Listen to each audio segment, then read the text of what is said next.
Adolescente sem teto deixa um bilhete na porta de um estranho. Horas depois, o dono bilionário arrastreia. Julian Croft estava em um mundo esculpido em vidro e silêncio. Seu escritório na cobertura, a cidade abaixo, era um tapete silencioso e brilhante de 1 milhão de vidas que ele nunca tocaria, 1 milhão de histórias que ele jamais ouviria.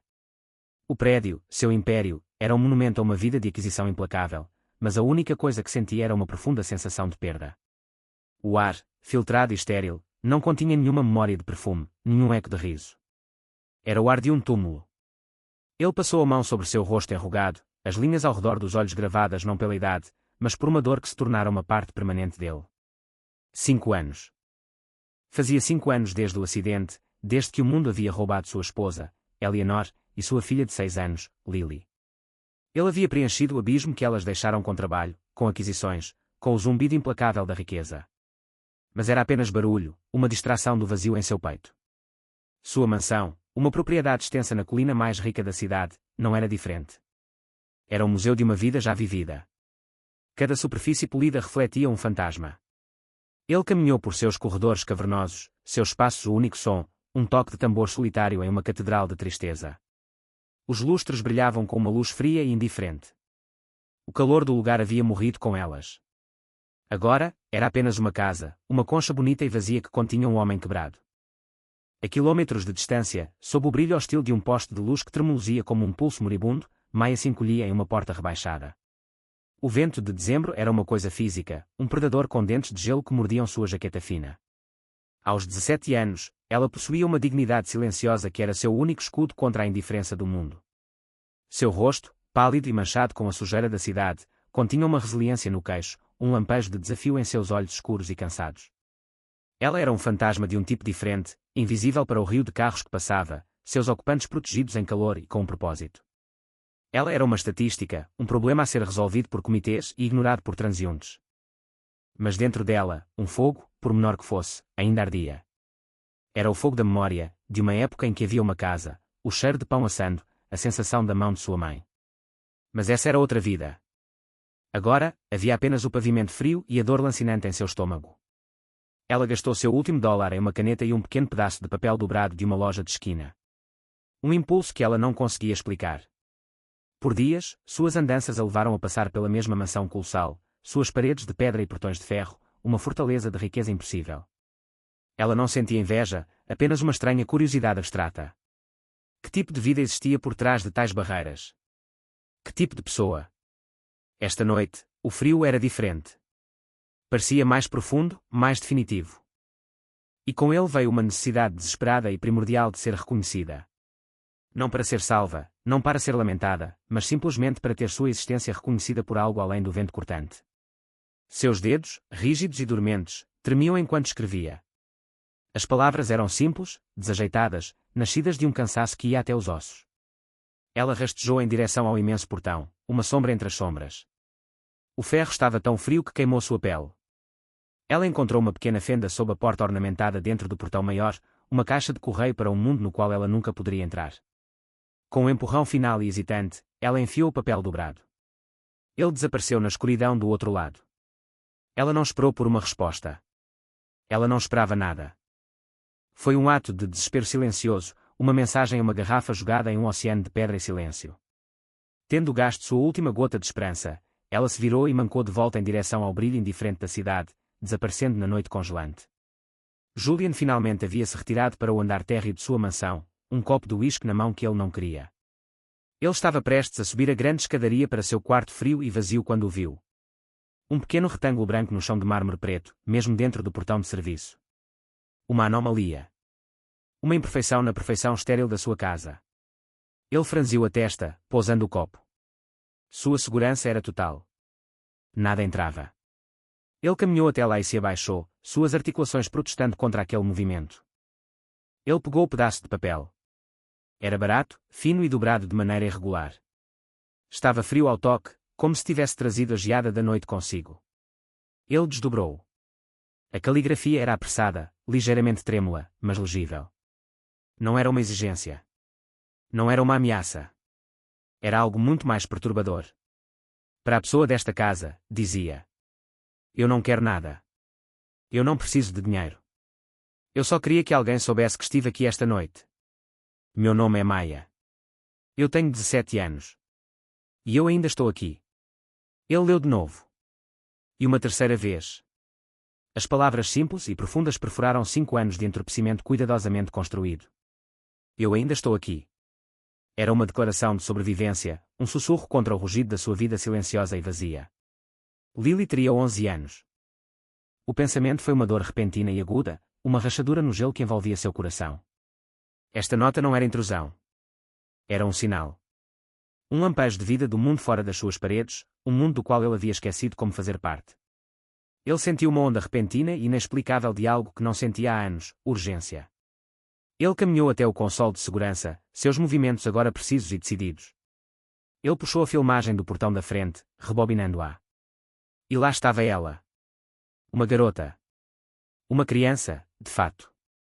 Uma silhueta contra a luz fria, seus ombros curvados contra um vento que ele só podia ver chicoteando suas roupas finas.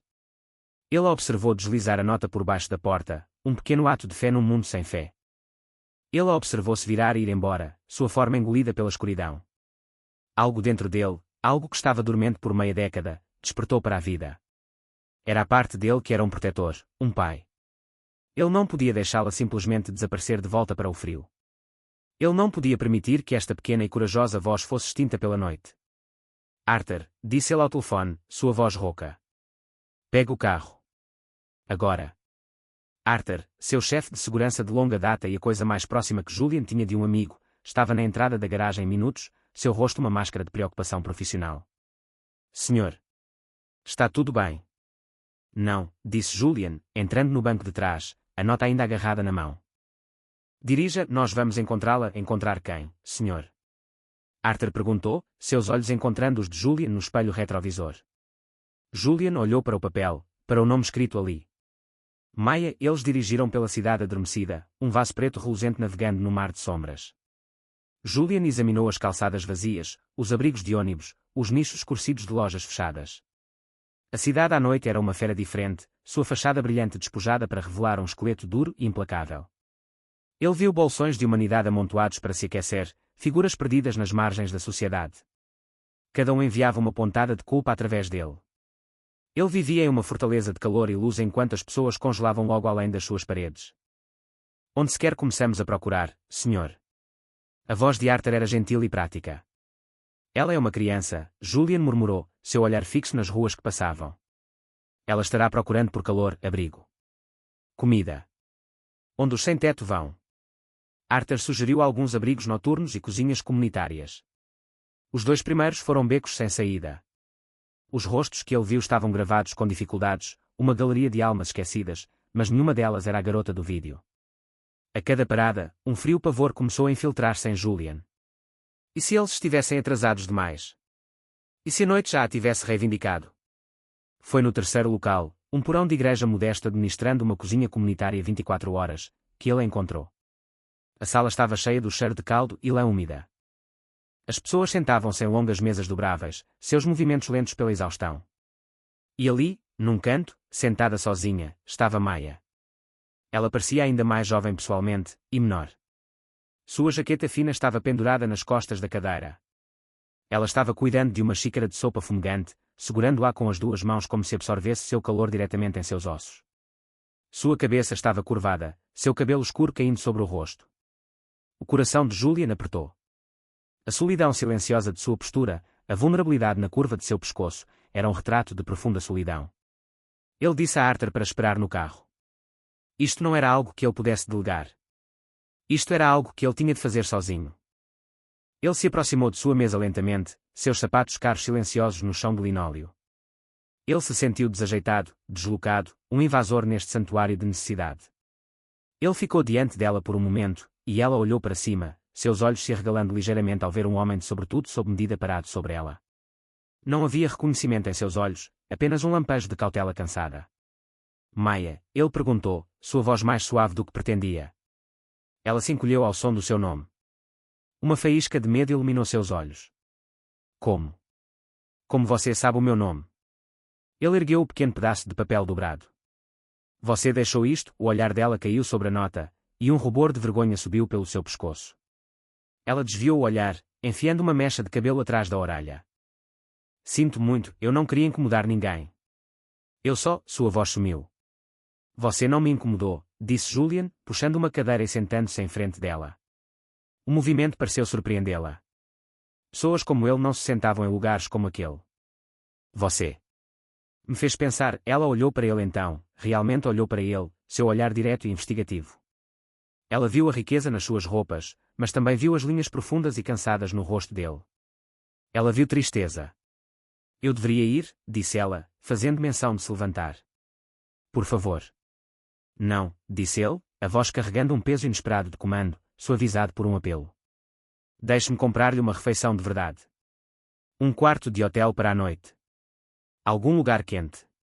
Algum lugar seguro. As suas costas enrijeceram. O escudo da sua dignidade voltou ao lugar. Eu te disse. Eu não quero dinheiro. Isto não é sobre dinheiro, insistiu ele, inclinando-se ligeiramente para a frente. Isto é sobre um ser humano vendo o outro no frio e querendo ajudar. Por favor. Deixe-me ajudar. Ela estudou o seu rosto, procurando por um truque, por pena, por algum ângulo que não conseguia ver. Mas tudo o que encontrou foi uma sinceridade estranha e desesperada. O calor do quarto estava a deixá-la sonolenta, a sopa um pequeno milagre no estômago. O pensamento de uma cama, de uma porta trancada, de uma única noite sem medo, era um canto de sereia. Ela fez um pequeno aceno de cabeça, quase imperceptível. Apenas por esta noite. Uma onda de alívio invadiu Julian, tão forte que o surpreendeu. Obrigado, disse ele, como se ela é que lhe estivesse a fazer o favor. Ele a levou para um hotel discreto e sofisticado onde mantinha uma suíte para visitantes executivos. Ele tratou do check-in ele mesmo, ignorando o olhar curioso do gerente da noite. Ele a conduziu até à suíte, o carpete macio engolindo o som dos seus passos. O quarto estava quente e silencioso, o ar puro. Para Maya, era como entrar noutro planeta. Ela ficou parada desajeitadamente no meio da área de estar, agarrando a sua jaqueta fina como um salva-vidas. Isto é demais. É apenas um quarto, disse Julian gentilmente. Há um frigorífico abastecido. Pegue o que quiser. O quarto é por ali. Durma um pouco. Eu vou mandar algumas roupas pela manhã. Ele virou-se para sair, mas a voz dela o deteve. Por quê? Perguntou ela, a única palavra pairando no ar silencioso. Por que está fazendo isso? Julian parou na porta, de costas para ela. Ele pensou em Lily. Ele pensou no silêncio esmagador da sua própria casa. Ele pensou nas palavras simples e poderosas num pedaço de papel, porque pela primeira vez em muito tempo, disse ele, a voz embargada por uma emoção que não conseguia nomear, alguém me lembrou que eu também ainda estava aqui. Ele fechou a porta atrás de si, deixando-a sozinha no calor. Maya não dormiu no início. Ela tomou um banho quente que pareceu um batismo, lavando dias de sujidade e frio. Envolta num roupão grosso e macio, ela explorou a suíte. Ela abriu a geladeira e olhou para a variedade de sucos e alimentos, sentindo-se como uma arqueóloga descobrindo o túmulo de um rei. Era um mundo de abundância sem esforço que ela não conseguia compreender. Ela finalmente se enrolou na cama enorme, afundando num colchão que parecia uma nuvem. O silêncio era o luxo mais profundo. Não havia vento, nem sirenes, nem passos ameaçadores. Era o silêncio da segurança. E pela primeira vez em mais de um ano, ela chorou. Ela chorou pela mãe que havia perdido para a doença, pelo pai que havia desaparecido sob o peso da dor e da dívida, pela casa que não passava de um fantasma em sua memória. Ela chorou até que o esgotamento a puxasse finalmente para um sono profundo e sem sonhos. Na manhã seguinte, Julian retornou. Ele trouxe não só roupas, mas o café da manhã de uma pequena padaria que costumava visitar com Eleanor. Ele encontrou Maya vestida com o jeans e o suéter simples que ele havia mandado entregar, parecendo descansada, mas ainda cautelosa. Eles comeram em um silêncio surpreendentemente confortável. O que acontece agora? Ela perguntou finalmente, com a voz pequena. Isso depende de você, respondeu Julian. Eu posso conectá-la com serviços sociais, encontrar um lugar para você em um lar de jovens. Ou você pode me deixar ajudá-la diretamente. Encontrar um pequeno apartamento para você, colocá-la de volta à escola. Sem compromisso. Ela olhou para ele, com a testa franzida. As pessoas não fazem isso.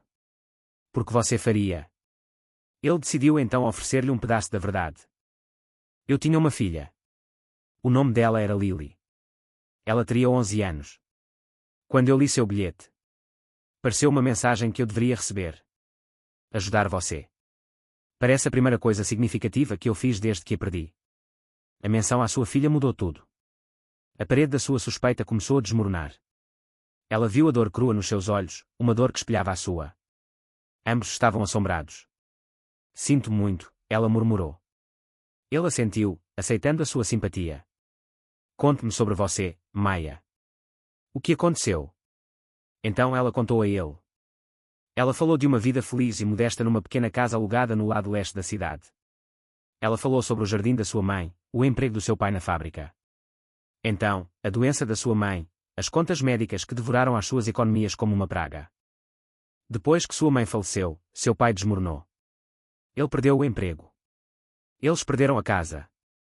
Um dia, ele simplesmente não voltou para casa.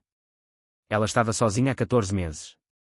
A casa em que morávamos, disse ela, com a voz nostálgica, era perto de Oak Ridge. Uma pequena casa azul com uma varanda torta. Eles derrubaram tudo no ano passado para construir um grande e elegante centro comunitário. Julian ficou completamente imóvel. A xícara de café na sua mão parecia um bloco de gelo. Oak Ridge. O centro comunitário Oak Ridge. O que você disse? Ele perguntou, com a voz tensa. Oak Ridge, ela repetiu, confusa com a sua reação. Eles construíram um grande edifício de vidro lá. O centro Eleanor e Lily Croft. O nome atingiu o ar e quebrou a intimidade silenciosa entre eles. Os olhos de Maya se arregalaram quando ela juntou as peças. Croft. O nome no edifício. O nome dele. Julian sentiu o chão sumir sob ele. Ele tinha construído aquele centro. Era seu grande tributo à sua esposa e filha, um farol de caridade e esperança financiado com $100 milhões de sua fortuna. Ele pretendia que fosse um lugar de cura, de comunidade, de arte e educação para os mais desfavorecidos. Ele derramou sua dor em sua fundação. E, ao fazer isso, destruiu a casa dela. A ironia era tão cruel, tão assustadoramente dolorosa, que lhe roubou o fôlego. Seu ato de homenagem havia criado a própria dificuldade que levara aquela garota à sua porta. Ele era o arquiteto do seu sofrimento. Fui eu, disse ele, as palavras com gosto de cinzas. Eu construí aquele centro.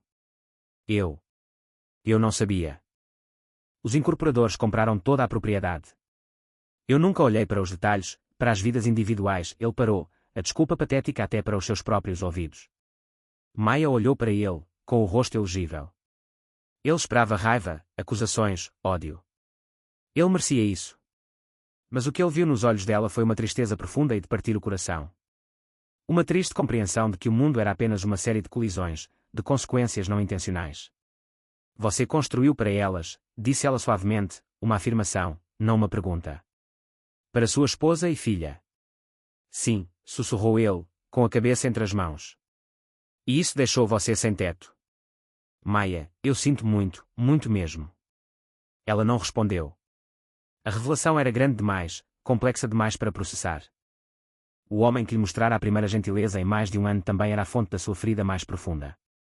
O passado compartilhado entre eles não era de conexão, mas de destruição. Nos dias seguintes, uma trégua frágil se formou. Julian, atormentado pela culpa, insistiu para que ela ficasse na suíte do hotel. Ele deu a ela espaço, mas também se certificou de que ela estivesse segura e cuidada.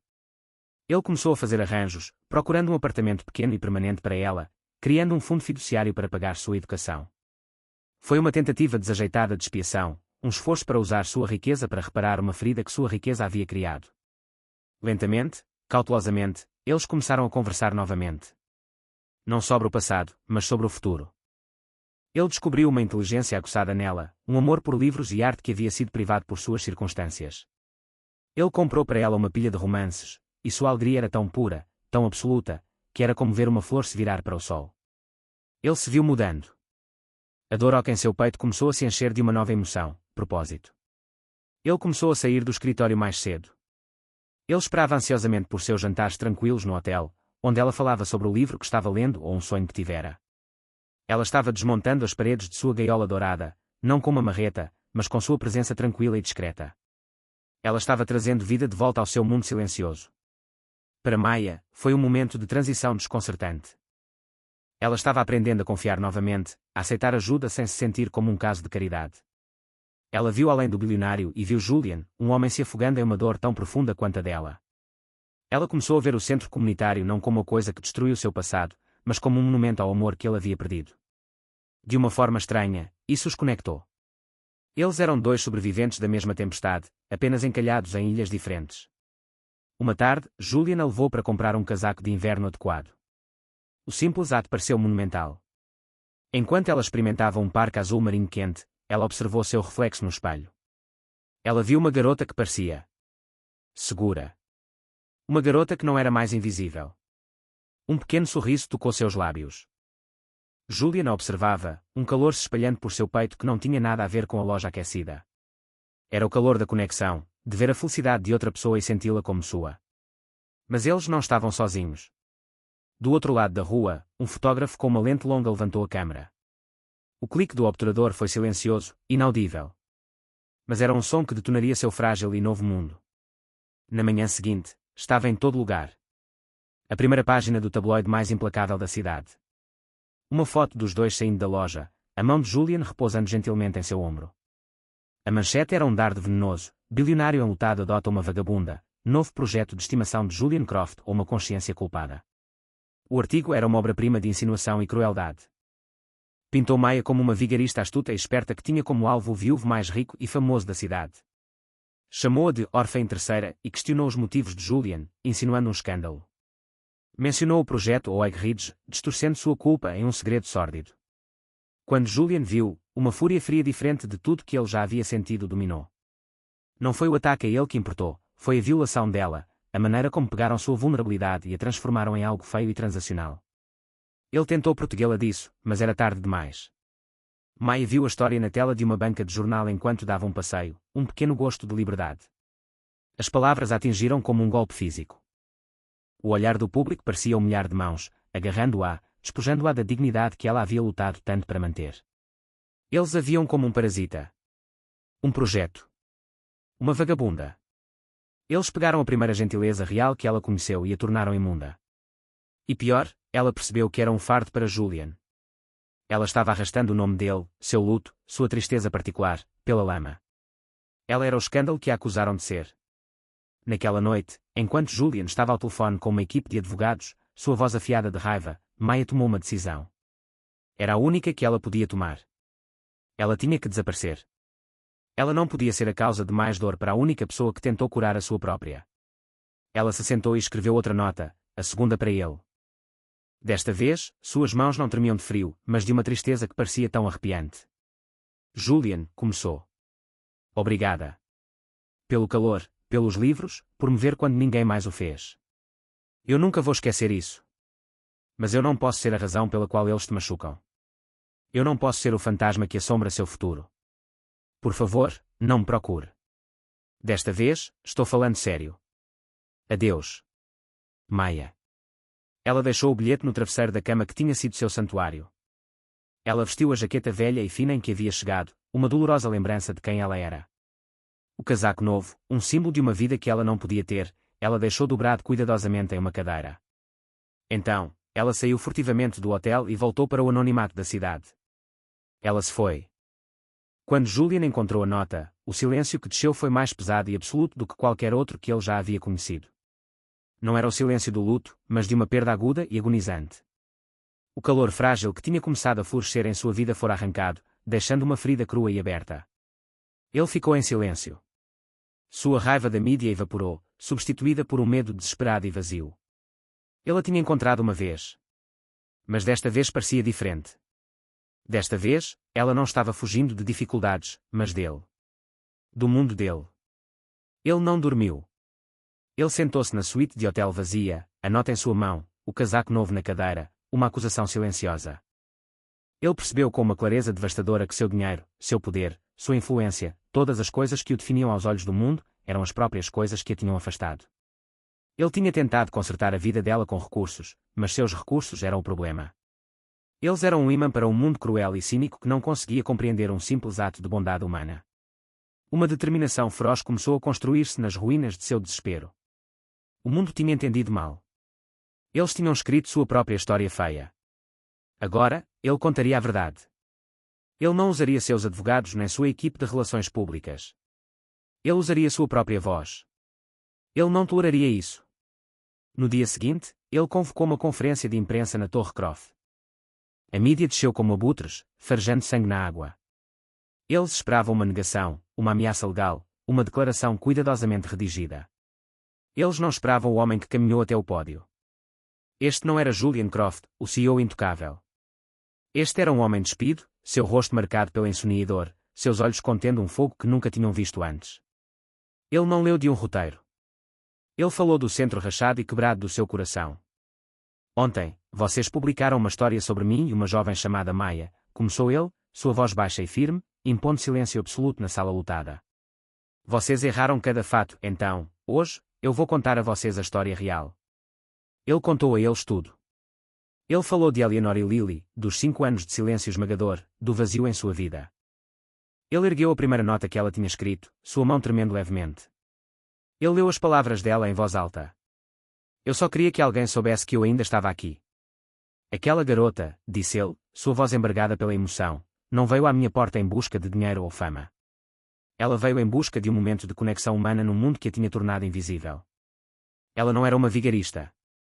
Ela era uma criança de 17 anos, sozinha e congelando, que escolheu escrever uma nota em vez de desistir. Então, ele fez o impensável. Ele confessou. Vocês querem falar sobre uma consciência culpada? Ótimo. Vamos falar sobre isso.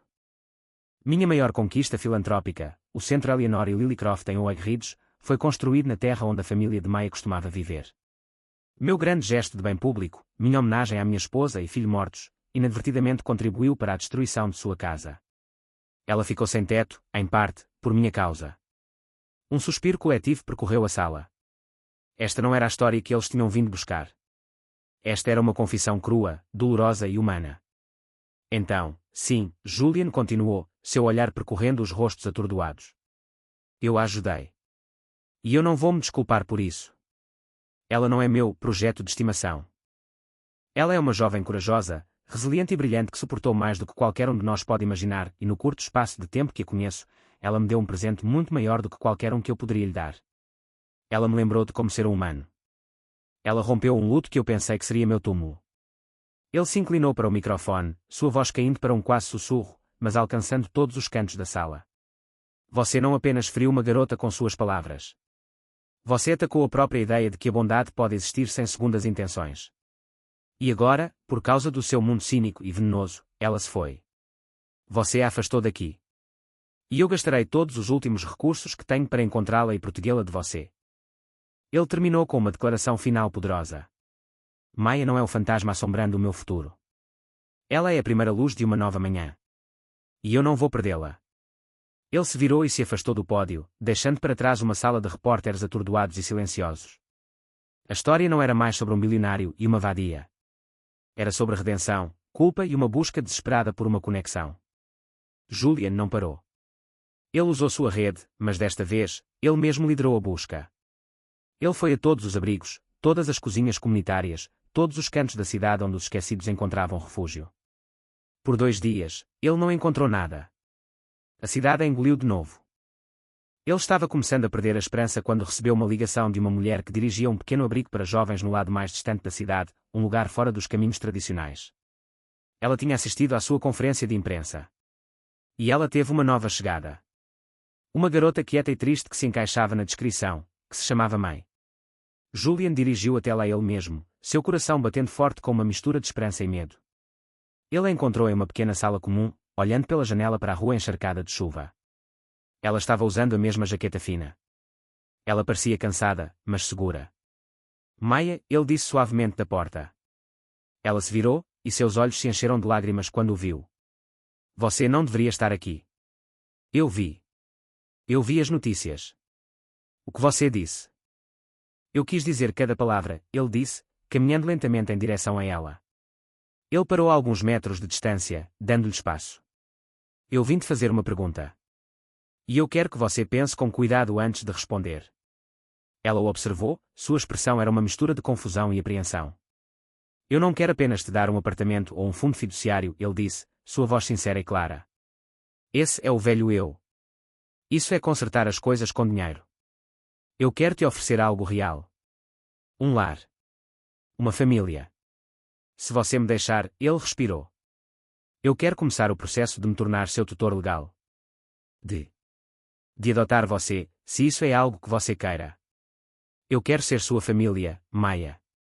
Lágrimas escorreram pelo seu rosto, mas não eram lágrimas de tristeza. Eram lágrimas de descrença, de uma esperança tão grande que doía. Por quê? Ela sussurrou. Depois de tudo. Por causa de tudo, ele respondeu, seus próprios olhos brilhando. Nós dois somos sobreviventes, Maya. Nós temos um passado que nos conecta de uma maneira estranha e também dolorosa. Talvez possamos construir um futuro que cure nós dois. Você não é um fardo. Você não é um projeto.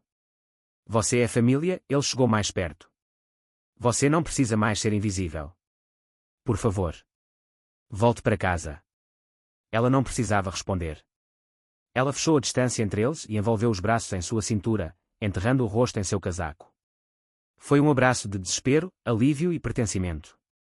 Julian a segurou forte, como um pai protegendo sua filha. Os pedaços quebrados de seu coração começavam a se juntar, formando algo novo e mais forte. Ele não era mais só um bilionário. Ele era Julian. E ele estava em casa. Um ano depois, a extensa mansão na colina não era mais um túmulo. O riso ecoava pelos corredores, um som que Julian pensou que nunca mais ouviria.